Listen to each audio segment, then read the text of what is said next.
What if I told you that not long ago? The law didn't protect the innocent, it hunted them. That governments legalize things so cruel, so bizarre, so inhumane. You'd think I was lying, but I'm not. Not centuries ago, not in some far-off land, right here, in living memory. Governments enforced these laws. Doctors prescribed these treatments, and society accepted it.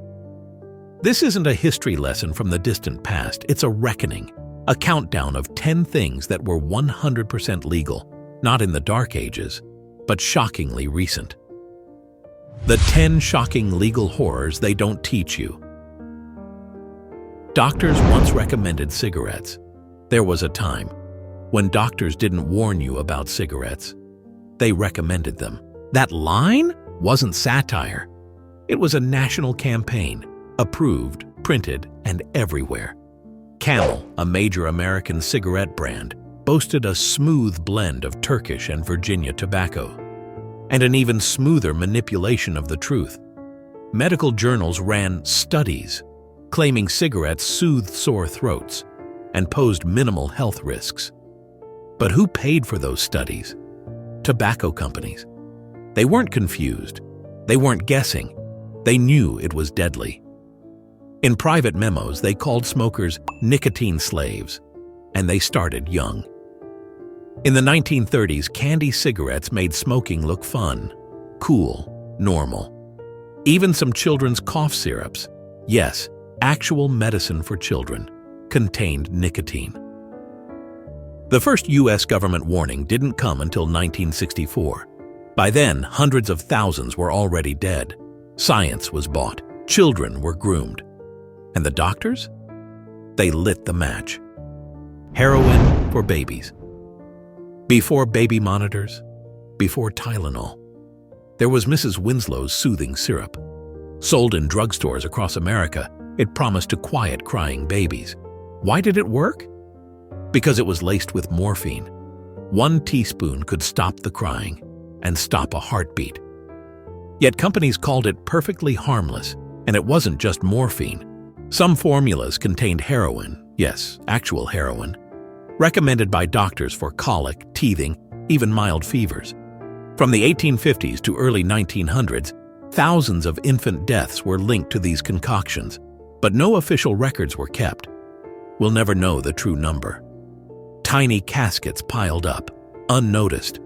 Only when grieving mothers began speaking out did lawmakers act. It took decades and countless lives. Imagine trusting a remedy and burying your child. Public executions were family fun. In 18th and 19th century Britain, executions weren't just justice. They were entertainment. Hangings were staged in public squares. Crowds of 20,000 gathered. Vendors sold snacks. Parents brought their children to watch men die. They called it a moral lesson, but it was a spectacle. And in America, it got far more disturbing. Lynchings of Black Americans were announced in newspapers, like community fairs. People brought lawn chairs. They mailed postcards of mutilated bodies with captions like, "This is what happens to them," or worse, "Wish you were here." That photo, taken in Indiana, 1930. Children stood beneath the bodies. Some smiled for the camera. These weren't hidden crimes. They were events. And the law didn't just look away. It often stood in the crowd. The U.S. held its last legal public execution in 1936. But the lynchings, the mob killings, the souvenirs, the photographs carried on, long after the noose left the courthouse. This wasn't justice. It was theater. They didn't just witness death. They applauded it. Icepick Labbotoies for difficult women. Imagine being labeled too emotional and having your brain scrambled with an ice pick. In 1940s and 50s America, this wasn't science fiction. This was mental health care. Meet Dr. Walter Freeman, the self-proclaimed father of the lobotomy. He toured the country in his lobotomobile, performing brain operations in hospital wards and family kitchens, using an actual household ice pick. He'd slide the pick through a patient's eye socket, tap it with a hammer, and sever the brain's frontal lobe. In less than 10 minutes, no anesthesia, no real consent, no reversing it. And his most common targets? Women. Some were simply depressed, menopausal, or defiant. Others were queer, disabled, or just inconvenient. Freeman once bragged about performing 25 lobotomies in a single day. He even posed proudly with his unconscious patients. One of his most tragic cases? Rosemary Kennedy, sister of President John F. Kennedy. She was 23. After her lobotomy, she could no longer speak, walk, or live independently. Her family quietly institutionalized her for life. By the 1950s, lobotomies were hailed as breakthroughs. Popular magazines called Freeman a genius. The procedure remained legal and celebrated well into the late 1950s and early 1960s. They called it medicine. But it was mutilation, wearing a white coat. Marital assault wasn't a crime. Until 1993, in some U.S. states, if a husband forced himself on his wife, it wasn't rape, it was marriage. The courts claimed that wives had given permanent consent. In fact, some states explicitly ruled that husbands couldn't be charged, even if they were separated, even if the wife was bruised and bleeding. In 1975, a Texas woman reported her husband for rape. The judge replied, "Not a crime, you're married." The law treated wives as property, bound by vows, not by rights. It took decades of grassroots activism and bitter legal battles to criminalize marital rape across the U.S. But even now, 10 countries still legally allow it. Love is not consent. Marriage was never a license for ownership.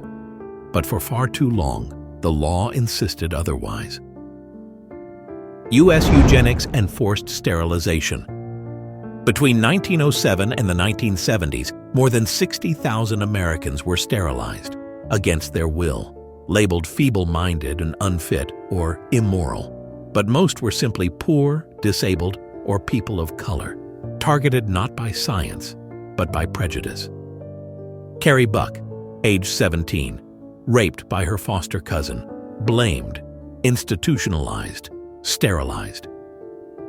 In the infamous Buck v. Bell ruling, 1927, the U.S. Supreme Court legalized forced sterilization.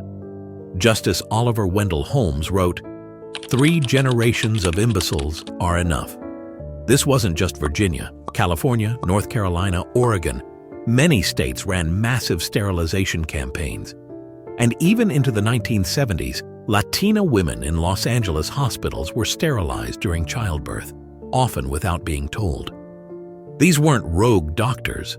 They were following policy, government-endorsed, taxpayer-funded.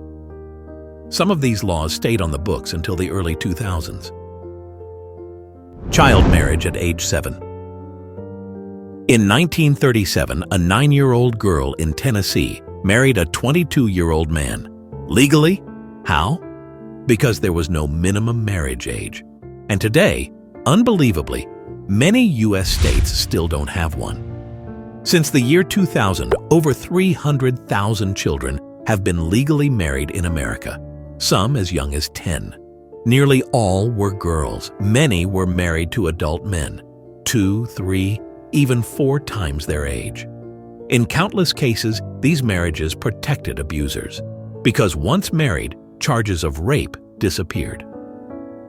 Some children cried in courtrooms, begging not to be married.